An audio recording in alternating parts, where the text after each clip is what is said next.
पावलव और कोहलर की जो लर्निंग थ्योरीज है, जो अधिगम सिद्धांत है, वो सिद्धांत क्या है उनके बारे में बात करेंगे। साथ साथ उनसे जुड़े हुए किस तरीके के क्वेश्चंस हमारे पूछे जाते हैं उनके बारे में भी हम बात करेंगे। क्वेश्चंस को भी हम यहाँ पर देखने वाले हैं आज की इस वीडियो में।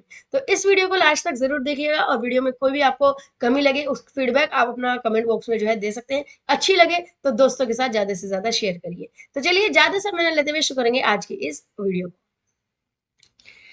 तो दोस्तों यहाँ पर डे 60 चैलेंज में हमारा यहाँ पर है पावलोव और कोहलर की थ्योरी। इससे पहले हमने थॉर्नडाइक और स्किनर की थ्योरी ऑलरेडी देख चुके हैं। अगर आप में से कोई मेंबर ऐसा है जिन्होंने अभी तक थॉर्नडाइक और स्किनर की थ्योरी नहीं देखी है तो वो जाकर पहले देख सकते हैं। लिंक आपको डिस्क्रिप्शन में मिल जाएगा जिसमें कि पूरी 60 डेज की जो प्लेलिस्ट है वो मैंने यहाँ पर अवेलेबल कराई हुई है। चलिए तो यहाँ पर हम देखते हैं। सबसे पहले अगर हम यहाँ पर बात करें तो हम बात करेंगे पावलोव के बारे में। अब यहाँ पर आपको स्क्रीन के ऊपर बहुत सारी अलग अलग टर्म्स दिखाई दे रही होंगी, बहुत कुछ दिखाई दे रहा होगा लिखा हुआ, लेकिन इनमें कंफ्यूज नहीं होना है। इन सभी चीजों को समझेंगे और इस तरीके से समझेंगे कि आप भूल ही ना पाए, ठीक है ना। लेकिन साथ में आपको एक्टिव रहकर चलना है, एक्टिव रहना है। साथ साथ जो भी क्वेश्चन यहाँ पर मैं कर रही हूँ उसको माइंड में सोचते हुए चलना है। हो सके तो कमेंट बॉक्स में लिखिएगा साथ साथ, ताकि आप पूरी तरीके से एक्टिव रहें और बीच में आपको जो है इंटरेस्ट आता रहे, मजा आता रहे, चीजें बहुत अच्छी तरीके से समझ में आती रहे। तो देखिए पावलोव का जो सिद्धांत था, पहले हम इनके एक्सपेरिमेंट्स को देखने वाले हैं। यहाँ पर सबसे पहले हम इनके एक्सपेरिमेंट को देखेंगे। तो जो पावलोव थे उन्होंने एक डॉग पर अपना एक्सपेरिमेंट किया था। किस पर अपना एक्सपेरिमेंट किया था? डॉग पर किया था, कुत्ते पर किया था।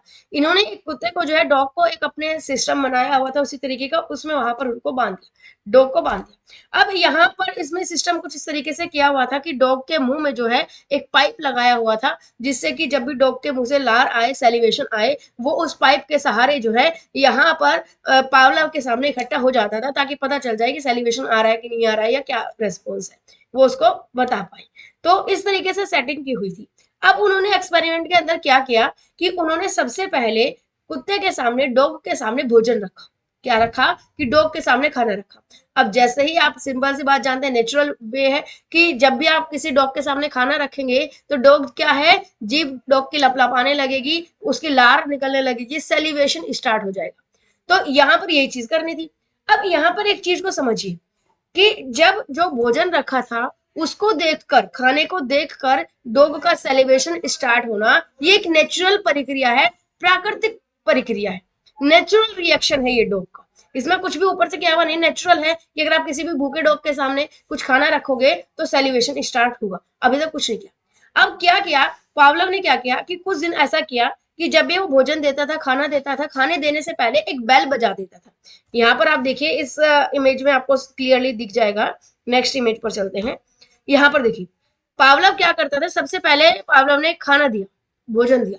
अब जैसे भोजन दिया तभी डॉग का जो सेलिब्रेशन है वो स्टार्ट हो गया। आप यहाँ पर देख सकते हैं, ठीक है, डॉग का सेलिब्रेशन स्टार्ट हो गया। वो पाइप की नली के थ्रू जो है पावलोव के पास इकट्ठा हो रहा था। अब नेक्स्ट क्या किया पावलोव ने कि उसके सामने घंटी बजाई, एक बेल बजाई। अब बेल बजाएंगे तो डॉग का कोई रिएक्शन नहीं आएगा, नॉर्मल है, ठीक है ना। कोई रिएक्शन नहीं दिया डॉग ने, कोई सेलिब्रेशन नहीं आया। वो उठकर देख सकता है, सुन जैसे आवाज पड़ेगी उठकर देख सकता है, कर सकता है, लेकिन सेलिब्रेशन स्टार्ट नहीं होगा। अब क्या किया कि वो जैसे ही बेल बजाता तुरंत जो है डॉग को खाना दे देता। अब खाने को देखकर तो डॉग की लार आनी थी, सेलिब्रेशन स्टार्ट होना ही होना था। तो धीरे धीरे कुछ टाइम तक ये जो प्रोसेस है उसको रिपीट किया। ये जो थर्ड नंबर का प्रोसेस है इसको पावलोव ने रिपीट किया। क्या किया कि जब भी खाना देना होता था, खाना देने से पहले क्या होता था, बेल बजा देते थे। तो धीरे धीरे क्या हुआ, जब इस चीज का रिपीटेशन हुआ, डॉग को आदत पड़ गई, हैबिट पड़ गई। कैसी हैबिट पड़ गई? उसको पता चल गया कि जो बेल बजाई जाती है मुझे खाना देने के लिए बजाई जा रही है। तो जब भी जैसे बेल बजेगी वो तैयार हो जाता था, उसको पता चल जाता था कि हाँ खाना मिलने वाला है। तो जब ये रिपीटेशन हुआ और उसको आदत पड़ गई बैल बजने की और पता लगने लगा कि ये बैल बजना यानी कि खाना मिलना है, तो एक टाइम ऐसा आया कि जैसे ही पावलोव ने बैल बजाई वैसे ही डॉग का जो सेलिब्रेशन है वो स्टार्ट हो गया। अब डॉग ने खाने का इंतजार नहीं किया। क्यों? क्योंकि उसको पता, आदत पड़ गई कि बैल बजने का मतलब ही खाना मिलना है। उसके माइंड में बात सेट हो गई कि बैल बजना है तो मतलब खाना मिलने वाला है। तो जैसे ही बैल बजी तुरंत डॉग का जो सेलिब्रेशन है वो स्टार्ट हो गया। एक बार रिपीट करें प्रोसेस को, तो सबसे पहले क्या हुआ कि एक खाना दिया, भोजन दिया, भोजन को देखकर सेलिब्रेशन स्टार्ट हुआ। नेचुरल प्रोसेस है, नेचुरल प्रक्रिया है। अब नेक्स्ट टाइम क्या किया, एक बेल बजाई, घंटी बजाई, घंटी बजाकर कोई रिएक्शन नहीं आया, कोई सेलिब्रेशन नहीं आया। घंटी बजाने के साथ साथ भोजन देना शुरू कर दिया। अब डॉग का तो जो रिएक्शन था वो भोजन पे आ रहा था, लेकिन जब ये चीज रिपीट हुई तब जो डॉग है उसको आदत पड़ गई, पता लग गया कि यहाँ पर जो बैल बज रही है वो खाने के लिए बज रही है, बैल बजने का मतलब खाना मिलना। तो एक टाइम ऐसा है जैसे ही बैल बजाई पावलोव ने, तुरंत डॉग का जो सैलिवेशन है वो स्टार्ट हो गया, खाने की जरूरत भी नहीं पड़ी। तो ये पूरा का पूरा पावलोव की थ्योरी थी। अब यहाँ पर इस थ्योरी से हम क्या समझेंगे कि पावलोव ने क्या बताया, लर्निंग थ्योरी में इसका क्या लेना देना है। देखिए यहाँ पर लर्निंग थ्योरी में या बच्चों से जोड़कर देखें तो पावलोव का ये मानना था कि अगर हमें किसी भी बच्चे में कोई अच्छी आदत डालनी है, कोई बुरी आदत छुड़वानी है, तब हम इस तरीके का इस्तेमाल कर सकते हैं। कौन सा तरीका? वो है कंडीशनिंग थ्योरी। तो जो ये पूरा प्रोसेस था इसको पावलोव ने नाम दिया क्लासिकल कंडीशनिंग थ्योरी, यानी कि सह संबंध प्रतिक्रिया का सिद्धांत। यहाँ पर क्या करा, एक संबंध जोड़ दिया, एक स्टिमुलस जोड़ दिया कि बेल बजा दी और बेल से कनेक्ट करके जो है बच्चे की कंडीशनिंग की। अगर बच्चे में कोई अच्छी आदत डालनी हो या बुरी आदत छुड़वानी हो तब हम इस तरीके का इस्तेमाल कर सकते हैं। कौन से तरीके का? कि पहले हम नेचुरल स्टिमुलस लेंगे, फिर हम बच्चे को एक आर्टिफिशियल स्टिमुलस देंगे, ठीक है, और बाद में हम उसकी आदत को चेंज कर सकते हैं। इस चीज को अभी मैं एग्जांपल के साथ पूरा प्रूफ करके दिखाने वाली हूँ यहाँ पर। लेकिन पहले जो मैंने कुछ टर्म बोली, नेचुरल स्टिमुलस यानी कि प्राकृतिक उद्दीपन, प्राकृतिक प्रतिक्रिया, तो ये सब क्या है इनके बारे में समझते हैं। तो यहाँ पर जो है आप देख पा रहे होंगे, इसमें समझते हैं। यहाँ पर देखिए, ये देखिए यहाँ पर समझिए कि पावलोव ने यहाँ पर कुछ टर्म्स दी है। जैसे कि सबसे पहले पावलोव ने क्या दिया? खाना दिया। और खाने को देखकर डॉग का लार आना, सेलिवेशन आना एक नेचुरल रिएक्शन है, एक प्राकृतिक प्रतिक्रिया है। नेचुरल है, इसमें किसी को कुछ नहीं करना, तो स्वाभाविक रूप से। तो हम क्या कह सकते हैं कि भोजन को देखकर लार निकलना, ये सेलिवेशन स्टार्ट होना, तो ये स्वाभाविक उद्दीपन था, नेचुरल स्टिमुलस था और नेचुरल ही रिएक्शन आया, नेचुरल ही रिएक्शन आया। डॉग का भोजन को देखकर सेलिब्रेशन स्टार्ट होना एक प्राकृतिक प्रतिक्रिया थी, नेचुरल रिएक्शन था। जो खाना था वो भी एक नेचुरल स्टिमुलस था। पावलोव ने क्या किया, उस नेचुरल स्टिमुलस के साथ, उस स्वाभाविक उद्दीपन के साथ एक अपना खुद से बनाया कृत्रिम उद्दीपन, आर्टिफिशियल स्टिमुलस ऐड कर दिया। आर्टिफिशियल स्टिमुलस क्या ऐड किया? भोजन के साथ साथ घंटी की आवाज। तो नेचुरल स्टिमुलस के साथ साथ आर्टिफिशियल स्टिमुलस देना शुरू कर दिया। अब रिएक्शन तो वही आ रहा था, क्या आ रहा था? लार निकलना यानी कि सेलिवेशन स्टार्ट होना। यहाँ पर जो है न्यूट्रल, आप कह सकते हैं न्यूट्रल रिएक्शन आ रहा था, ठीक है ना। तो यहाँ पर क्या हुआ कि जैसे ही नेचुरल स्टिमुलस के साथ एक आर्टिफिशियल स्टिमुलस दिया गया, तुरंत क्या हुआ? डॉग का सेलिवेशन स्टार्ट हो गया। अब धीरे धीरे जब इस सेकंड पॉइंट को बार बार रिपीट किया तो डॉग को आदत पड़ गई। अब क्या हुआ? सिर्फ और सिर्फ आर्टिफिशियल स्टिमुलस के थ्रू ही, सिर्फ और सिर्फ बेल बजाने की आवाज से ही, घंटी की आवाज से ही डॉग का सेलिवेशन स्टार्ट हो गया था। तो जो अब रिएक्शन आ रहा है, देखिए ये ध्यान से समझिएगा कि खाने को देखकर जो लार टपक रही थी, जो भोजन को देखकर, फूड को देखकर जो सेलिब्रेशन स्टार्ट हो रहा था, वो तो प्राकृतिक था। घंटी को देखकर सेलिब्रेशन स्टार्ट होना, ये किया था कंडीशनिंग। इसको कहते हैं संबंध प्रतिक्रिया। कंडीशनिंग कर दी, डॉग किस तरीके से उसको तैयार कर दिया, उस तरीके से उसको आदत डाल दी कि सिर्फ घंटी की आवाज से ही डॉग का सेलिब्रेशन स्टार्ट हो जाता था। पहले होता था, नहीं होता था ना, बाद में हो गया। यानी कि हमने डॉग को एक आदत डाल दी। यही चीज उन्होंने कहा कि हम एजुकेशन में भी यही सेम कर सकते हैं। अगर बच्चे को कोई अच्छी आदत डालनी है, कोई बुरी आदत डालनी है, तो उसको कोई भी एक नेचुरल स्टिमुलस पकड़ो और उसके साथ अपना एक आर्टिफिशियल स्टिमुलस ऐड कर दो, जो आप चाहते हैं, जिस पे आप रिएक्शन चाहते हैं बच्चे का। तो धीरे धीरे जब ये चीज रिपीट होगी, बच्चे को धीरे धीरे आदत पड़ जाएगी और एक दिन ऐसा आएगा जबकि जो है सिर्फ और सिर्फ आर्टिफिशियल स्टिमुलस के थ्रू, यानी कि जो आप चाहते थे वो काम हो जाएगा। इसका एक एग्जांपल लेते हैं सबसे बढ़िया कि कौन सा हो सकता है। यहाँ पर क्या हो सकता है, एक एग्जांपल लेते हैं कि आपने देखा होगा कि अक्सर क्लासरूम में क्या होता है कि बच्चे जो भी कुछ पैकेट वगैरह खा रहे हैं या पेंसिल को शार्प किया, तो जो भी कचरा होता था वो वही क्लासरूम में डाल देते हैं। नेचुरल रिएक्शन है, ठीक है ना। तो अब क्या हुआ कि जैसे ही कोई प्रोफेसर आएंगे, कोई टीचर आएंगे, और इन केस टीचर क्या करते हैं कि ये सिर्फ सबक सिखाने के लिए टीचर खुद उस कूड़े को उठाते हैं, कचरे को उठाते हैं और डस्टबिन में डालने की कोशिश करते हैं। अब जैसे ही टीचर उठाकर डस्टबिन में डालने की कोशिश करेंगे, बच्चे को एक स्वाभाविक प्रतिक्रिया आएगी, नेचुरल रिएक्शन आएगा कि बच्चे उठकर सॉरी बोलने लगेंगे और उस कूड़े को उठाकर खुद डस्टबिन में डालेंगे। ये प्राकृतिक प्रतिक्रिया। ऐसा कहीं नहीं होगा कि टीचर उठकर कचरे को डाल रहे हो डस्टबिन में और बच्चे बैठे रहे, ठीक है ना। तो नेचुरल प्रतिक्रिया, क्या प्रतिक्रिया थी कि ग्लास में बहुत ज्यादा कूड़ा होता था, कचरा होता था, गंदगी होती थी, उसको साफ करने की आदत डालनी थी बच्चे को। तो ऐसे में क्या किया कि एक नेचुरल रिएक्शन है कि अगर टीचर उसको करने काम को करेंगे, कचरे को उठाएंगे, तो बच्चे अपने आप उठाना शुरू कर देंगे। एक प्राकृतिक स्वाभाविक प्रतिक्रिया। तो यही करो आप एक्सपेरिमेंट, कुछ दिन इस चीज को रिपीट करो। क्या करते थे कि जैसे ही टीचर एंटर होते थे, तुरंत वो कचरे को उठाते थे, डस्टबिन में डालते थे। तो बच्चे क्या करते थे, तो कि शर्म के मारे नेचुरल रिएक्शंस देकर क्या करते थे कि खुद उठाकर डालना शुरू कर देते थे। अब जब ये चीज रिपीट की गई, इस चीज को रिपीट किया गया, तब क्या हुआ, बच्चे को आदत पड़ गई। एक टाइम ऐसा आया, 2-3 दिन ऐसा किया, तो दूसरे तीसरे दिन बच्चे समझ गए कि जैसे वो टीचर आएंगे सबसे पहले काम ये करेंगे। तो अब बच्चे क्या करते थे, तो क्या हुआ कि बच्चों में एक अच्छी आदत डल गई कि अब वो कूड़ा को जमीन पर ना डालकर डस्टबिन में डाले। इस तरीके से कोई बुरी आदत छुड़वानी हो, कोई अच्छी आदत लगानी हो, तो उसमें ये जो कंडीशनिंग वाला तरीका है ये अपनाया जाता है, जिसको हम क्या कहते हैं, क्लासिकल कंडीशनिंग, सह संबंध प्रतिक्रिया का सिद्धांत, जो किसने दिया था, पावलोव ने दिया था। अब यहाँ पर आपके कुछ टर्म्स आई, जैसे कि natural stimulus, natural reaction. Natural stimulus यानी कि प्राकृतिक उद्दीपन, और प्राकृतिक प्रतिक्रिया, भोजन को देखकर डॉग का लार आना, सैलिवेशन आना, एक प्राकृतिक स्वभाव था, स्वाभाविक था, नेचुरल था। ठीक है, इसके बाद एक आर्टिफिशियल अपनी तरफ से जोड़ दिया, वो है बैल की घंटी की आवाज, बैल की घंटी नहीं, सॉरी, घंटी की आवाज, उससे कोई रिएक्शन नहीं आया, नेचुरल, कोई दिक्कत नहीं। लेकिन बैल की घंटी की आवाज के साथ साथ जो है खाना देना शुरू कर दिया, तो धीरे धीरे धीरे धीरे कंडीशनिंग हो गई डॉग की, डॉग को आदत पड़ गई, हैबिट पड़ गई। अब वो क्या है कि आर्टिफिशियल स्टिमुलस के साथ ही जो है अपना रिएक्शन दे रहा है। अब यहाँ पर एक चीज समझनी है कि जो लास्ट में रिएक्शन आ रहा है डॉग का, जो सिर्फ घंटे की आवाज से जो लार आ रही है, जो सैलिवेशन आ रहा है, उसको हम कहेंगे आर्टिफिशियल रिएक्शन। डॉग को क्या किया है, उस तरीके से तैयार किया।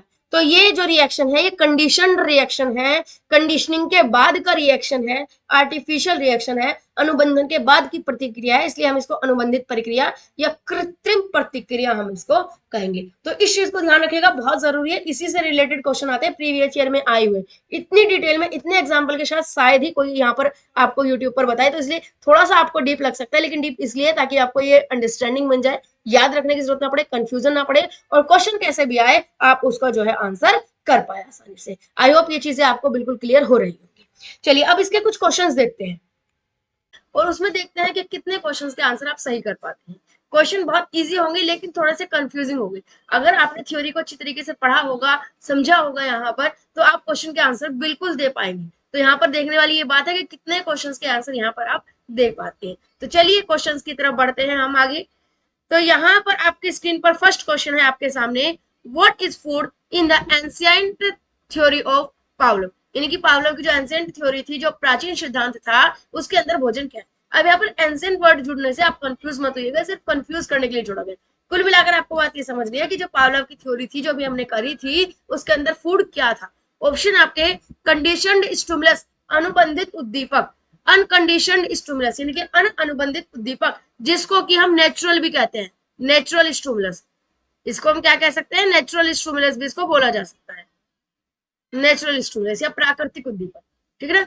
कंडीशनड रेस्पॉन्स यानी कि अनुबंधित अनुक्रिया, और अनकंडीशनड रेस्पॉन्स अनुबंधित अनुक्रिया, यानी कि नेचुरल रिएक्शन या नेचुरल रेस्पॉन्स भी आप इसको कह सकते हैं। प्राकृतिक या स्वाभाविक प्रतिक्रिया एक ही बात है, शब्द बदलने से मतलब नहीं बदल जाता। आपको मेन बात क्या है कि आपको वो चीज समझ आनी चाहिए। ठीक है ना। तो अब इन चारों ऑप्शन में से बताइए कि जो फूड था, भोजन जो था, वो इन चारों में से क्या था पावलोव की थ्योरी के अकॉर्डिंग। आपका करेक्ट आंसर होना चाहिए, फटाफट कमेंट में बताइए कि क्या आंसर इसका राइट जाएगा। तो चलिए देखते हैं, इसकी मैं ट्रिक आपको बताती हूँ। यहाँ पर आप देखिए कि जो फूड था वो स्टिमुलस था, रेस्पॉन्स था। सबसे पहले तो ये तय कर लो, क्वेश्चन में जो भी कुछ पूछा गया है उसको लेकर सबसे पहले आप ये तय कर लो कि ये स्टिमुलस है, ये रेस्पॉन्स है, ये प्रतिक्रिया आ रही है या फिर ये उद्दीपक दिया जा रहा है। तो फूड है, भोजन है, तो ये क्या है, एक तरीके का स्टिमुलस है, प्रतिक्रिया नहीं है, ये एक स्टिमुलस है, उद्दीपन है। तो जो रिस्पॉन्स वाले थे ऑप्शन वो तो हमने कट कर दिए, थर्ड या फोर्थ तो कट हो गई, गेम से बाहर। अब फर्स्ट और सेकंड बचा है। तो यहाँ पर अब देखना है कि ये कंडीशनिंग करने से पहले का स्टिमुलस है, कंडीशनिंग करने का बाद का स्टिमुलस है। दो तरह के स्टिमुलस थे, एक तो क्या था आपका नेचुरल स्टिमुलस था, और एक था आपका आर्टिफिशियल स्टिमुलस, जो कि थी बेल, घंटी की आवाज, जिसको कि हमने आर्टिफिशियल स्टिमुलस या कंडीशनड स्टिमुलस कहा। तो जो भोजन था वो सबसे पहले का था, जब तक कि डॉग का कंडीशनिंग नहीं हुई थी, तो उसको हम क्या कहेंगे, अनकंडीशनड स्टिमुलस, अनुबंधित उद्दीपक, या नेचुरल स्टिमुलस भी आप उसको बोल सकते हैं। ठीक है ना। तो यहाँ पर क्या ऑप्शन आएगा आपका, option number B, unconditioned stimulus, अनुबंधित उद्दीपक। आई होप ये क्वेश्चन क्लियर हो गया होगा, मैंने ज्यादा डीप में इसलिए कराया ताकि आपको समझ आ जाए। नेक्स्ट क्वेश्चन अब आपको करना है, देखते हैं कि कितने मेंबर्स जो है उसका आंसर सही कर पाते हैं। चलिए देखिए, यहाँ पर नेक्स्ट क्वेश्चन है आपके सामने, celebration by the sound of the bell after contracting is an example of, यानी कि अनुबंधन होने के बाद कॉन्ट्रैक्टिंग का मतलब यहाँ पर कंडीशनिंग से ही है, यहाँ पर कॉन्ट्रैक्टिंग का मतलब कंडीशनिंग से ही है। तो अनुबंधन होने के बाद जो घंटे की आवाज से ही डॉग का सेलिब्रेशन आ रहा था, घंटे की आवाज से जो लार टपक रही थी, ये किसका उदाहरण है? घंटे की आवाज से लार का टपकना, सेलिब्रेशन होना, ध्यान से समझिए, सेलिब्रेशन होना किसका उदाहरण है? कंडीशनड स्टिमुलस है, अनुबंधित उद्दीपक है। अनकंडीशनड स्टिमुलस अनुबंधित उद्दीपक है। कंडीशनड रिस्पॉन्स अनुबंधित अनुक्रिया है, या अनकंडीशनड रिस्पॉन्स अनुबंधित अनुक्रिया है। तो ये आपको यहाँ पर बताना है। तो सबसे पहले हमने क्या कहा था, बताइए। सबसे पहले तो आप कमेंट करके बताइए कि क्या आंसर इसका राइट होगा। चलिए देखिए, ट्रिक देखते हैं जो हमने पहले भी की थी, कि पहले मैंने क्या कहा था कि पहले तो ये डिसाइड कर लो कि स्टिमुलस है रिस्पॉन्स है। लार का टपकना यानी कि डॉग से रिलेटेड बात हो रही है, यानी कि रेस्पॉन्स है, प्रतिक्रिया है, तो स्टिमुलस के तो दोनों पॉइंट कट हो गए। अब देखना है कि कंडीशनिंग करने से पहले है कंडीशनिंग करने के बाद। घंटे की आवाज से लार टपकना स्वाभाविक नहीं है, नेचुरल नहीं है, कंडीशनिंग करने के बाद है, तो कंडीशनड रिस्पॉन्स आप इसको कह सकते हैं। सी ऑप्शन आपको इसका राइट जाएगा। अनुबंधित अनुक्रिया या कंडीशनड रिस्पॉन्स आप इसको कह सकते हैं। ये ऑप्शन आपको क्लियर हो गया होगा। एक क्वेश्चन आपके लिए कि जो मैंने यहाँ पर अनकंडीशनड लिखा हुआ है, ये अनुबंधित, इसको और क्या नाम दिया था? अभी पहले देखा था हमने, पहले क्वेश्चन में भी थी, और क्या क्या नाम है बताइए कमेंट करके। 1 मिनट पॉज करें वीडियो को और बताइए कमेंट करके कि क्या है।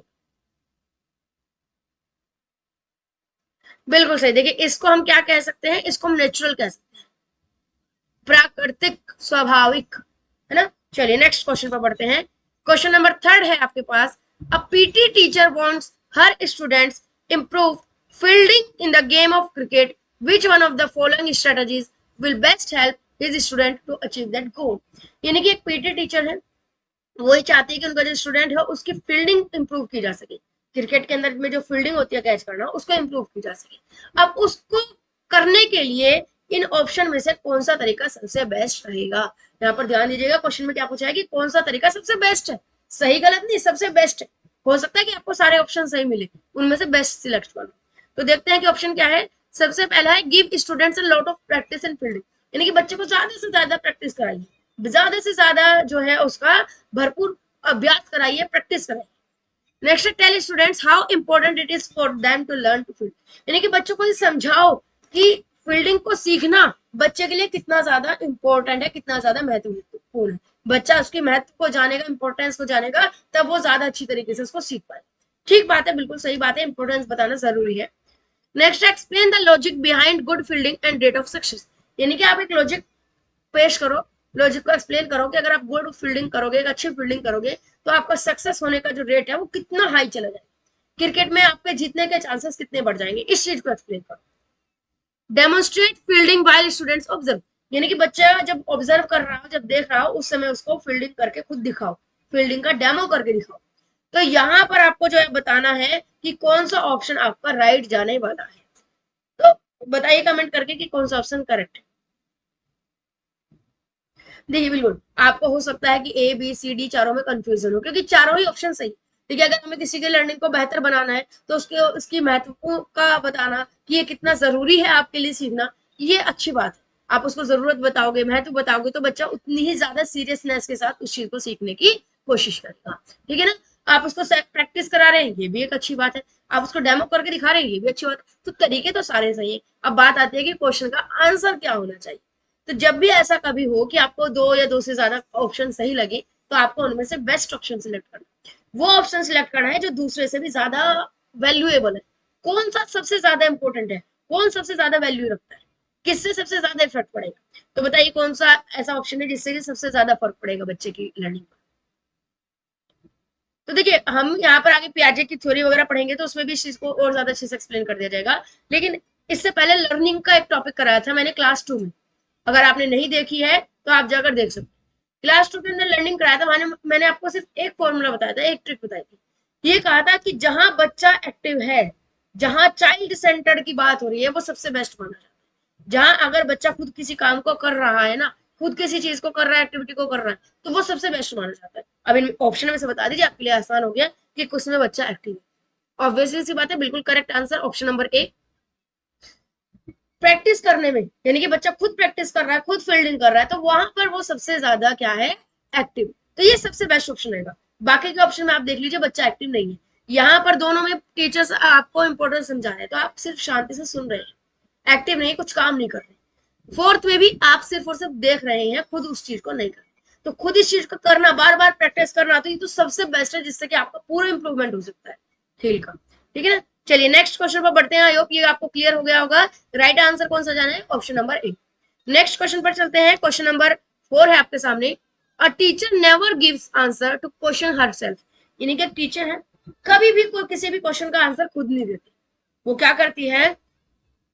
She encourage her student to suggest answer, have group discussions and adopt collaborative learning. This approach is based on the principle of, यानी कि एक टीचर है जो कभी भी खुद से किसी क्वेश्चन का आंसर नहीं देती। वो ये कोशिश करती है कि बच्चे से उसका आंसर निकलवाए।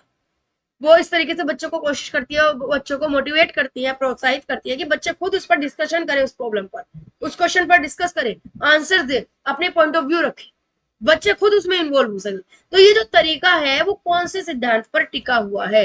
एक्टिव पार्टिसिपेशन, सक्रिय भागीदारी, proper organisation of instructional material, यानी कि जो शिक्षण सामग्री है उसको प्रॉपर वे में ऑर्गेनाइज किया हुआ है, setting a good example and being a role model, यानी कि एक अच्छा एग्जाम्पल सेट कर रहे हैं, रोल मॉडल बन रहे हैं, और reading to readiness to learn, यानी कि सीखने के लिए तैयार। यहां पर बताइए कि करेक्ट ऑप्शन यहां पर क्या जाए। चलिए बिल्कुल, देखिए देखते हैं। रेडीनेस टू लर्न यानी कि सीखने के लिए तैयार कर रहे हैं, ऐसा नहीं है यहाँ पर। ऐसा अगर कहा जाता है कि चैप्टर को इंट्रोड्यूस कर रहे हैं तब सीखने के लिए तैयार करना आता है। चैप्टर को पढ़ाने से पहले हम कोई एक्टिविटी कर रहे हैं, बच्चों को कुछ इन्वॉल्वमेंट दे रहे हैं, कुछ क्वेश्चंस पूछ रहे हैं, तो वो हम चैप्टर के लिए तैयार कर रहे हैं। लेकिन यहाँ तो चैप्टर को पढ़ाते समय, चैप्टर को पढ़ाने के बाद कभी भी कोई भी क्वेश्चन आ रहा है तो टीचर उसके लिए बच्चों को मोटिवेट कर रहे हैं, बच्चे खुद आ सकते। तो रेडीनेस टू लर्न ये तो ऑप्शन ज्यादा सही नहीं है, तो ये तो आपका कट हो गया। एक अच्छा एग्जाम्पल दे रहे हैं, बिल्कुल सही बात है कि जो टीचर है वो बच्चों को एक अच्छा एग्जाम्पल सेट कर रही है, बाकी टीचर्स के लिए एक अच्छा एग्जाम्पल सेट कर रही है। ठीक है, और क्वेश्चंस पर चलते हैं, और ऑप्शंस पर चलते हैं। टीचिंग मटेरियल का यहाँ पर कोई काम नहीं है, शिक्षण सामग्री की यहाँ पर कोई बात नहीं हो रही, कोई ऑडियो विजुअल एड्स की यूज नहीं हो रही, बस इतना बात है कि खुद से आंसर ना देकर बच्चों से आंसर निकलवाए। एक्टिव पार्टिसिपेशन, ये बिल्कुल करेक्ट ऑप्शन जाएगा, ऑप्शन नंबर ए सबसे बेस्ट। मैंने पहले भी बताया था, जहां कहीं आपको एक्सप्लोर वर्ड आ जाए कि बच्चे खुद से एक्सप्लोर कर रहे हैं, चीजों को खोज रहे हैं, डिस्कवर कर रहे हैं, एक्टिवली पार्टिसिपेट कर रहे हैं, वो ऑप्शन हमेशा सबसे ज्यादा बेस्ट रहता है, जहां बच्चे खुद एक्टिव हो, खुद किसी काम में इन्वॉल्व हो। चलिए नेक्स्ट क्वेश्चन पर चलते हैं। क्वेश्चन नंबर 5 है आपके सामने, एक सेकेंड रुकिएगा। क्वेश्चन नंबर 5 आपके सामने, which of the following is the first step in the process of conditioning, यानी कि जो कंडीशनिंग का प्रोसेस था उसमें फर्स्ट स्टेप क्या था? जो पावलोव ने कंडीशनिंग की उसमें सबसे पहले क्या किया? स्टिमुलस दिया, यानी कि उद्दीपन दिया या उत्तेजना दी, फ्रीक्वेंसी यानी कि आवर्ती है, जनरलाइजेशन यानी कि सामान्यकरण किया, या नन ऑफ द दीज, इनमें से कोई। तो बताइए, तो बहुत इजी है, आसान है, बताइए क्या राइट ऑप्शन होगा? सबसे पहले क्या किया था पावलोव ने? बिल्कुल करेक्ट, पावलोव ने क्या किया कि डॉग के सामने एक स्टिमुलस रख दिया, भोजन रख दिया। पावलोव ने क्या किया कि डॉग के सामने एक स्टिमुलस रख दिया, एक भोजन रख दिया। तो क्या दिया? स्टिमुलस दिया, उद्दीपन दिया। आई होप ये आपको क्लियर हो गया होगा। चलिए आगे बढ़ते हैं। तो अब ये बताइए सबसे पहले कि यहाँ तक 5 क्वेश्चन हो गए हैं, कितने क्वेश्चन के आंसर आपने सही दिए? कमेंट में करके बताइए कि कितने आंसर आपके सही है। आगे बढ़ते हैं फिर। देखिए अब यहाँ पर हमने पावलोव की थ्योरी देख ली। इन थ्योरी से जितनी भी लर्निंग थ्योरीज है, बहुत ज्यादा डीप में बहुत अलग अलग क्वेश्चन नहीं आते, 2-4 क्वेश्चन, एक आध क्वेश्चन कभी मिलता है, एक आध क्वेश्चन ही आपको एग्जाम में देखने को मिलेगा, और वो भी वही लिमिटेड होते हैं जो कि आपके आगे करा चुके। इसके अलावा बाद में प्रीवियस ईयर को भी देखेंगे, प्रैक्टिस सेट भी करेंगे, लेवल भी बढ़ाएंगे क्वेश्चंस का, तो उसके लिए आप टेंशन मत लीजिएगा कि इजी क्वेश्चन है कि नहीं, हर तरह का लेवल होगा। मैंने कहा था बेसिक टू एडवांस चल रही है ये सीरीज, बेसिक से धीरे धीरे धीरे शुरू होकर एडवांस लेवल तक जाएगी, धीरे धीरे लेवल को बढ़ाया जाएगा। ठीक है ना, हर तरह का क्वेश्चन आएगा, हर लेवल का क्वेश्चन है, तो ये आपका ऊपर डिपेंड करता है कि आप इस सीरीज के साथ एंड तक बने रहे, 60 डेज तक बने रहे। ये डे 5 है आज, 4 तक की अगर किसी ने क्लास नहीं देखी है तो लिंक आपको डिस्क्रिप्शन में मिल जाएगा, वहां से जाकर आप देख पाएंगे। ठीक है, अब चलते हैं कोहलर का सूझ और अंतर्दृष्टि का सिद्धांत, इनसाइट थ्योरी ऑफ कोहलर। अब ये जो थ्योरी है ना कोहलर की, ये बाकी सभी तीनों थ्योरी से बिल्कुल डिफरेंट है। तीनों थ्योरीज में अब तक हमने क्या देखा भाई? थॉर्नडाइक ने क्या किया? बिल्ली पर प्रयोग किया, बिल्ली ने रैंडमली रिएक्शन दिए, इधर उधर भागी, तो दौड़ी, कोशिश करी, तब जाकर वो कामयाब। स्किनर ने चूहे पर किया, चूहा अपना नेचुरल रिएक्शन दे रहा था, इधर उधर कूद फांद रहा था, वो सक्सेस हो गया, तो उसको इनाम मिल गया, रीइंफोर्समेंट मिल गया। तो पावलोव ने क्या किया था कि डॉग को के सामने कुछ स्टिमुलस दिए थे, उनको जो रिएक्शंस आया, उसके बाद उसमें एक आर्टिफिशियल स्टिमुलस जोड़ दिया, अपनी तरह से डॉग की कंडीशनिंग कर दी, डॉग को एक नई हैबिट दी, ठीक है ना। तो उन्होंने सब रैंडम रिएक्शन चल रहे थे, नेचुरल रिएक्शन चल रहे थे, लेकिन यहाँ पर नेचुरल रिएक्शन नहीं है। यहाँ पर क्या हुआ, आपका माइंड इस्तेमाल किया जाए। यहाँ पर ये थ्योरी कहते हैं कि अपने दिमाग से सोचो, समझो, लॉजिक लगाओ, तर्क वितर्क करो। अभी तक लॉजिक का कोई काम नहीं था, नेचुरली जो रिएक्शन आ रहा था उसी से ही चीजों को यहाँ पर बताया जा रहा है। लेकिन यहाँ पर नेचुरली नहीं चलेगा, स्वाभाविक नहीं चलेगा, आपको अपना दिमाग लगाना पड़ेगा। इनसाइट थ्योरी, इनसाइट थ्योरी का मतलब है सूर्य अंतर्दृष्टि, समझ का सिद्धांत, जहां पर आपको अपनी अंडरस्टैंडिंग काम आती है, समझ काम आती है, लॉजिक काम आती है। तो चलिए देखते हैं। यहाँ पर जो कोहलर है, इन्होंने क्या किया, एक बंदर पर एक्सपेरिमेंट किया था। अब बंदर का नाम क्या था, सुल्तान। ये ध्यान रखिएगा, कभी कभार यूपी टेट वगैरह में पूछ लेते हैं कि भाई कोहलर ने जिस जानवर पर एक्सपेरिमेंट किया, प्रयोग किया, उसका नाम क्या था, तो सुल्तान था। सी टेट वगैरह में इस तरह का क्वेश्चन नहीं है। तो जो ये सुल्तान था, इस पर एक्सपेरिमेंट किया, इसको एक कमरे में बंद कर दिया। अब कमरे की जो छत थी, जो सीलिंग थी, वहां पर केलों का गुच्छा लटका दिया। कमरे की छत पर, सीलिंग पर केले का जो है गुच्छा लटका दिया, और बंदर को वहां पर कमरे में क्या कर दिया, बंद कर दिया, बंद करके छोड़ दिया। अब क्या हुआ, यहाँ पर कोई रैंडम रिएक्शन नहीं था, बंदर आराम से बैठा हुआ था। अब उसको क्या था कि केले तक पहुंचना। अब उसने ऐसा नहीं कि रैंडम कोशिश करी, इधर उधर भागा, दौड़ा, फांदा, इधर उधर, नहीं नहीं, उसने क्या किया कि बैठ के सोचा समझा कि कैसे मैं वहां तक पहुंच सकता हूँ। तो वो देख रहा था, वो इसके नीचे आया, केले के नीचे, उसने देखा कि हाइट जो है वो कम रह गई। अब उसने सोचा, चारों तरफ दिमाग घुमाया, चारों तरफ नजर दौड़ाई कमरे में, और देखा कि मैं कैसे केले तक पहुंच सकता हूँ। तो उसको, तो क्या हुआ कि जो रूम था, रूम के कॉर्नर में कुछ बॉक्सेस रखे हुए थे। बस बंदर का दिमाग चला, उसने बॉक्सेस का इस्तेमाल करने की सोची। उसको एक आइडिया आ गया कि मैं बॉक्स को यहाँ पर रखूंगा नीचे, और बॉक्स के ऊपर चढ़कर वहां तक पहुंच जाऊंगा, जैसे स्टेयर्स का यूज करते हैं वैसे ही।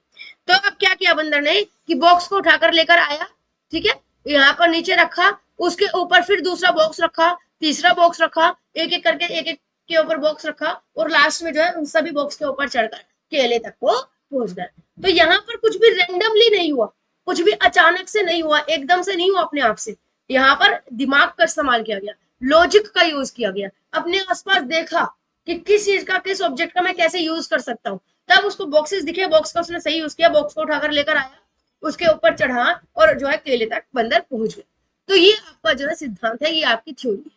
अब इसके बारे में और भी आगे देखेंगे। यहाँ तक आई होप आपको क्लियर हो गया होगा। कमेंट करके बताते रहिए, एक्टिव रहिए कि यहाँ तक क्लियर है क्या। कोई भी डाउट हो तो आप कमेंट बॉक्स में भेज सकते हैं। तो ये चीज यहाँ पर रही कि यहाँ पर क्या किया कि बंदर ने अपने दिमाग का इस्तेमाल किया। अब आपको कुछ कुछ बुक्स में या कुछ कुछ अलग जगह पर हो सकता है कि बॉक्स की बजाय यहाँ पर कुछ डंडियां रखी मिली। कुछ कुछ बुक्स में हो सकता है ऐसा लिखा हो कि बॉक्सिंग रखते थे, वहां पर कुछ डंडियां रखी, तो वो भी सही है, कोई दिक्कत नहीं, मतलब वही है। या एक स्टोरी और है जो पर बनाई हुई है, उसमें क्या है कि एक रूम में बंद किया, वहां पर कुछ डंडियां रखी हुई थी। अब वो जो चिंपैंजी बंदर था, अब वो जो बंदर था, वो उन डंडियों के साथ कोशिश कर रहा था कि किस तरीके से डंडी से वो कोशिश करा कि ये जो डंडी है इससे उस पर तक पहुंचाने की, केले तक पहुंचने की। लेकिन डंडी छोटी पड़ गई, केले तक वो नहीं पहुंच पाया। फिर उसने दूसरी डंडी उठाई, उनको आपस में जोड़ने की कोशिश करी, वो फाइनली जुड़ गई, एक के ऊपर डंडी जोड़ी, और फिर लास्ट में जो है केले तक वो डंडी पहुंच गई, और केले का गुच्छा छोड़ा और केले को खा लिया। तो ऐसा भी मिल सकता है, उसमें कोई दिक्कत नहीं है, कोई भी फर्क नहीं पड़ता, दोनों में से कोई भी आप याद कर लीजिए। बेसिकली प्रिंसिपल को आपको समझना है। चलिए, तो अब क्वेश्चन पर चलते हैं। कुछ कॉलर थ्योरी से रिलेटेड कुछ क्वेश्चंस को देख लेते हैं। क्वेश्चन है फर्स्ट आपका, आज की इस वीडियो का 6th क्वेश्चन है आपका, और कोहलर थ्योरी से पहला क्वेश्चन।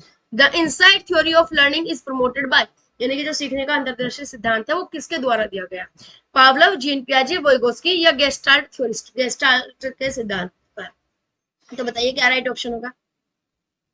अब यहाँ पर आपको कंफ्यूजन हो रही होगी और आप कोहलर को ढूंढ रहे होंगे, ठीक है। कोहलर मिले तो वो आंसर है, कोहलर ना मिले तो आपको गेस्टाल्टवादी मिलेंगे, जरूर मिलेंगे गेस्टाल्टवादी, वो आपका आंसर होगा। ये जो कोहलर है वो गेस्टाल्टवाद भी आपका आ सकता है ऑप्शन में, तो दोनों ही आपके सही है, करेक्ट है दोनों। गेस्टाल्ट थ्योरिस्ट मोस्टली आता है, 99% आपके ऑप्शन में क्या आंसर दिया जाएगा, गेस्टाल्टवाद, ठीक है। तो कोहलर दिया गया तो वो आंसर है, नहीं दिया गया तो कोई दिक्कत नहीं है, जो गेस्टाल्टवाद आपको दिया गया आंसर वो आपका करेक्ट आंसर जाएगा, ठीक है ना। नेक्स्ट क्वेश्चन पर बढ़ते हैं, इस चीज को ध्यान रखिएगा बहुत अच्छे से। नेक्स्ट क्वेश्चन पर बढ़ते हैं। According to Kohler thinking develop, यानी कि कोहलर के अकॉर्डिंग जो थिंकिंग है वो कैसे डेवलप होती है, फ्रॉम सोशल इंटरेक्शन, यानी कि सामाजिक मेल जोल से, जितना ज्यादा आप मेल जोल करोगे, इंटरेक्ट करोगे, उतने ज्यादा आपके जो है थिंकिंग डेवलप होगी। फ्रॉम क्लासिकल कंडीशनिंग, शास्त्रीय अनुबंधन से, क्लासिकल कंडीशनिंग पावलोव वाली, ठीक है ना, पावलोव वाली सहसंबंध अनुबंधन भी जिसको कह सकते हैं। इंस्टेंटली यानी कि अचानक से, बाय प्रैक्टिस यानी कि अभ्यास से। तो बताइए इसका क्या ऑप्शन है। देखिए प्रैक्टिस करने से थिंकिंग डेवलप होती है, हो सकती है, क्योंकि जितना ज्यादा प्रैक्टिस करोगे कुछ कुछ नए आइडियाज आपके माइंड में आते रहेंगे, हो सकता है। क्लासिकल कंडीशनिंग पावलोव का तो यहाँ कोई लेना देना ही नहीं है, उसमें तो थिंकिंग थी ही नहीं क्लासिकल कंडीशनिंग में, तो उसमें तो सिर्फ ये था कि बार बार चीजें रिपीट हो रही है तो मतलब वो आदत पड़ गई। सोशल इंटरेक्शन, ये भी सही है कि जितना ज्यादा आप सोशल इंटरेक्ट करोगे उतना ज्यादा जो थिंकिंग डेवलप होगी, लेकिन ऑप्शन कौन सा जाए। तो देखिए यहाँ पर हमें कोहलर के अकॉर्डिंग बताना है। अब कोहलर ने सोशल इंटरेक्शन से जुड़ा हुआ कुछ भी बात नहीं बताई, ये तो वाइगोत्स्की ने बताई थी, आगे पढ़ेंगे हम इसमें, तो ये तो नहीं आएगा क्वेश्चन, क्योंकि कोहलर ने इसके बारे में कोई बात नहीं करी। प्रैक्टिस के बारे में भी कोई बात नहीं करी कि बार बार प्रैक्टिस करते रहो, प्रैक्टिस करते रहो। प्रैक्टिस के बारे में किसने बात की थी, थॉर्नडाइक ने बात की थी कि बार बार कोशिश करो, लॉ ऑफ प्रैक्टिस दिया था इन्होंने, ठीक है ना, बार बार कोशिश करो, एक ना एक बार आप सफल जरूर। इंस्टेंटली आपका ऑप्शन बचता है, यही राइट आंसर। इन्होंने क्या कहा कि जो थिंकिंग है, जो विचार है, वो आपके अपने आप आसानी से एकदम से आ जाते हैं। आप किसी रूम में बैठे, कोई प्रॉब्लम आपके सामने है, तो सोचिए, सोचने की कोशिश करें, अब उसमें आइडियाज जो है वो अपने आप आएंगे। कहीं से आप सीखेंगे नहीं कि एक किताब है, किताब पढ़ ले बस, अब आपके सामने आइडियाज आ गए, फटाफट आ जाएंगे, नहीं। जितना ज्यादा आपको एक्सपीरियंसेस मिलेगा, जितना ज्यादा आप एक्सपीरियंसेस लेंगे, अलग अलग नई नई सिचुएशन में जाएंगे, आप उस सिचुएशन से डील करने की कोशिश करेंगे, अपने आप उसका सोल्यूशन मिल जाए। बंदर बैठा हुआ था रूम में, वो सिर्फ ये सोच रहा था कि किस तरीके से वहां तक पहुंचे, आसपास देख रहा था, अपने आप उसके दिमाग में आइडिया गया कि क्यों ना इन बॉक्सेस को रखूं और इन बॉक्सेस के ऊपर चढ़, है ना। तो यहाँ पर इंस्टेंटली आपका ऑप्शन जाएगा। नेक्स्ट क्वेश्चन पर बढ़ते हैं, question number 8। Out of the box thinking is related to, out of the box मतलब कि हटकर सोचना, कुछ जो लीक है उससे बिल्कुल हटकर सोचना, बिल्कुल डिफरेंट सोचना। ये किस पर बेस्ड है, मेमोरी बेस्ड थिंकिंग, यानी कि कुछ चीज थी याद कर लिया, रट्टा मार लिया, उससे जो भी थिंकिंग है। डाइवर्जेंट थिंकिंग यानी कि अलग सोच। कन्वर्जेंट थिंकिंग यानी कि अभिसारी सोच। कंसिस्टेंसी थिंकिंग यानी कि सुसंगत सोच। देखिए अभी इसमें आपको ऑप्शन बताना है कि आउट ऑफ द बॉक्स कौन सा होगा। बिल्कुल सही, राइट ऑप्शन आपका जाएगा डाइवर्जेंट थिंकिंग, अलग सोच। अब इनके बारे में थोड़ा सा डिटेल से समझ लीजिए जिसको समझ नहीं आया। डाइवर्जेंट थिंकिंग का मतलब होता है कि एक कोई आपकी प्रॉब्लम है, एक आपकी क्या है प्रॉब्लम है, अब इस प्रॉब्लम के अलग अलग नजरिए से अलग अलग सोल्यूशन ढूंढना।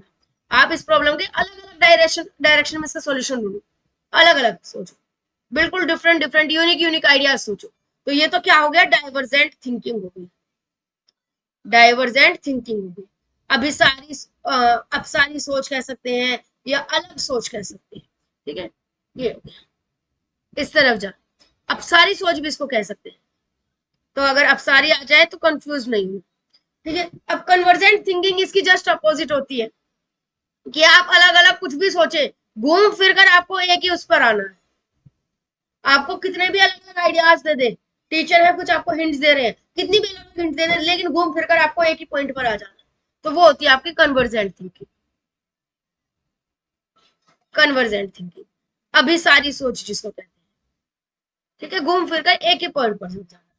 कंसिस्टेंसी थिंकिंग होती है कि आप कंसिस्टेंट हो, चीज से रिलेटेड सोच रहे हो, संगत सुसंगत सोच रहे हो, बिल्कुल करेक्ट जगह पर जा रहे हो, यानी कि करेक्ट डायरेक्शन में सोचो, ठीक है ना, तो वो होता है। तो यहाँ पर क्या आएगा इसका option, divergent thinking, out of the box सोचना, बिल्कुल डिफरेंट सोचना, यूनिक सोचना। नेक्स्ट क्वेश्चन पर चलते हैं, क्वेश्चन नंबर 10 है आपके सामने। When the child is ready to learn, यानी कि जब बच्चा सीखने के लिए तैयार हो जाए, more quickly and learning effectively, यानी कि वो और ज्यादा बेहतर तरीके से सीखता है और जल्दी सीखता है। जब बच्चा सीखने के लिए तैयार हो तो वो और जल्दी और बेहतर सीखता है। Law of learning, readiness, exercise, effect, this principle is given by, ये सारे हमने कहाँ पढ़े थे, थॉर्नडाइक की थ्योरी में पढ़े थे कि जितना ज्यादा बच्चा तैयार होगा उतनी ज्यादा जल्दी सीखेगा। आप बच्चा सीख रहा है उसको इनाम दीजिए, लॉ ऑफ इफेक्ट होगा, जितना ज्यादा प्रैक्टिस कराएंगे तो ज्यादा जल्दी सीखेंगे। जितने भी लॉज थे, जितने भी नियम थे, वो थॉर्नडाइक ने दिया थे। तो देख लीजिए कहाँ है ऑप्शन, फर्स्ट ऑप्शन है, वही बिल्कुल करेक्ट जाए। तो इसमें तो बिल्कुल आसान था। लास्ट क्वेश्चन आपके सामने है और ये बताइए कितने ऑप्शन आपके बिल्कुल करेक्ट जा चुके हैं। ये है आपके सामने, learning experience should be planned in a manner, यानी learning experience should be planned in a manner so as to make learning meaningful, यानी कि जो अधिगम है, जो अनुभव है, जो एक्सपीरियंसेस है, वो इस डायरेक्शन में जाने चाहिए कि आपका जो अधिगम है, जो सीखना है, वो एक अर्थपूर्ण हो सके, एक सही तरीके से हो सके, ठीक है ना। Which of the given learning experience does not facilitate meaningful learning for the children, यानी कि इनमें से कौन सा ऑप्शन है जो बच्चे को लर्निंग तो करा सकती है लेकिन वो मीनिंगफुल लर्निंग नहीं होगी। हो सकता है टेम्परेरी लर्निंग हो या ऐसा हो जो सेंसलेस हो, जिसका कोई सेंस ना हो, जिसका कोई मतलब ना हो, जिसका कोई मीनिंग ना हो। तो ऐसा कौन सा है जो कि मीनिंगफुल लर्निंग फैसिलिटेट नहीं करता है, डज नॉट फैसिलिटेट नहीं करता, यानी कि यहाँ पर आपको गलत ऑप्शन सेलेक्ट करना है और वही आपका आंसर होगा। तो बताइए, पहला है repetition based on mayor recall of the content, यानी कि जो भी कंटेंट आप पढ़ा रहे हैं समय समय पर आप रिकॉल करते रहिए, रिपीट करते रहिए ताकि बच्चा उसको रिकॉल कर सके। आपने आज कुछ पढ़ाया, 10 दिन बाद दोबारा पढ़ा दीजिए, उसको थोड़ा रिपीट कर दीजिए, रिवीजन करा दीजिए। Formulating questions on the content, जो भी आप कंटेंट पढ़ा रहे हैं उस कंटेंट से जोड़कर, उस टॉपिक से जोड़कर अलग अलग तरीके के क्वेश्चंस को फॉर्मुलेट करो, बेहतरीन से बेहतरीन क्वेश्चंस बनाओ। Discuss and debate on the topic, उस टॉपिक पर डिस्कस करो, डिबेट करो। प्रेजेंटेशन ऑन द टॉपिक, उस टॉपिक पर प्रेजेंटेशन, उस टॉपिक पर प्रेजेंट करो, प्रेजेंटेशन लो बच्चों की, खुद प्रेजेंटेशन। तो बताइए कौन सा ऑप्शन है जो कि बेस्ट नहीं है।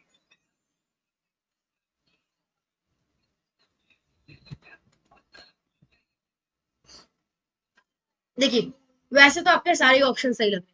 प्रेजेंटेशन देना एक अच्छी बात है कि सब टॉपिक पर प्रेजेंटेशन दे रहे हैं, डिस्कस करें, डिबेट करें, तो बहुत ही अच्छी बात है। सबसे बेस्ट तरीका आपको माना जा सकता है कि डिस्कस करना, डिबेट करना। क्वेश्चंस आप बना रहे कंटेंट से जुड़ा हुआ, ये भी काफी अच्छा है, मतलब चीज अच्छी है। रिपीटेशन, ये भी सही है कि आप टाइम टू टाइम रिकॉल कराते रहे, रिवीजन कराते रहे, लेकिन इनमें से ज्यादा जो गलत होगा वो हमें यहाँ पर बता, जो बहुत अच्छी ज्यादा अच्छा तरीका नहीं। तो यही आपका फर्स्ट ऑप्शन जाएगा, रिपीटेशन। बार बार अगर आप सोचे कि एक चीज को बार बार रिपीट करके बच्चों को रटा देंगे, याद करा देंगे, तो ये सिर्फ और सिर्फ मेमोराइजेशन में काम आएगा, सिर्फ और सिर्फ रटने में काम आएगा। बार रिपीट करना ना, ये सिर्फ जीके को क्वेश्चन में होता था, आज आपने याद करा, 10 दिन बाद फिर ये याद करा, फिर से याद करा, ताकि बच्चे को वो चीज रट जाए।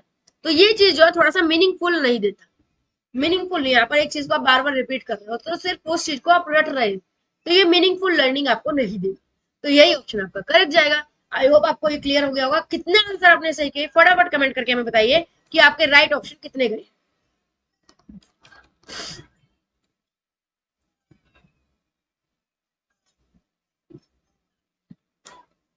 तो दोस्तों ये सीरीज 60 डेज का चैलेंज जो है आपको पसंद आ रहा है कि नहीं आ रहा है, कमेंट करके जरूर बताइए, और बताइए कि इसको आगे कंटिन्यू रखे कि नहीं रखे। कल के जो क्लास होगा डे 6, ये आपकी बहुत ज्यादा स्पेशल क्लास होने वाली है, क्योंकि इसमें आपके कुछ फ्रीक्वेंटली आस्क्ड क्वेश्चंस होंगे। सीटेट से रिलेटेड कुछ क्वेश्चंस ऐसे होते हैं, कुछ डाउट्स ऐसे होते हैं जो अक्सर आपके उठते रहते हैं आपके ऊपर। तो उन सभी डाउट्स को यहाँ पर हम क्लियर करने की कोशिश करेंगे। आप सबके जो भी डाउट्स हो वो कोशिश करें कि आज ही अभी इस कमेंट में डाल दीजिए। लाइव में जितने ज्यादा डाउट्स आने की कोशिश रहेगी, वही सारे डाउट्स जो है कल की डे 6 में हम जो है कंप्लीट करने की कोशिश करेंगे। तो जितनी जल्दी आप डाउट सेंड करेंगे उतनी जल्दी मेरे लिए आसानी होगी कि आपके लिए नेक्स्ट डे की जो है वीडियो वो प्रिपेयर कर पाऊँ।